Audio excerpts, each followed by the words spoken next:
this yesterday from Arts Nursery.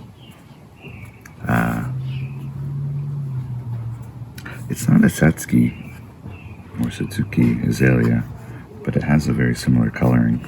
It's actually being sold for this color, and the rest in the bin were that color, but this one has some interesting coloring, which I wasn't expecting on there.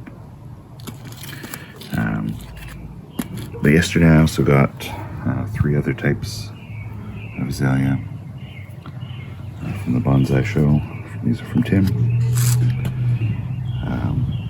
Other azaleas that I have going right now. Actually, this one back here, this was a cutting that I got at the Bonsai Society one day. There's several of them, but only that one at the back rooted. And then last year at the club sale, I got, let's see here, this one and this one are from Tim, and I think I've got this white one.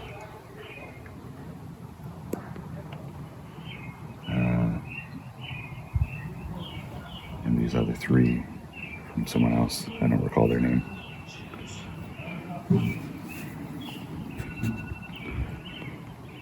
Those are the Satsuki-like azalea. I actually don't know if this is a Satsuki. It's quite a huge bloom. I mean, it's May, but I have other azaleas that are also about to bloom.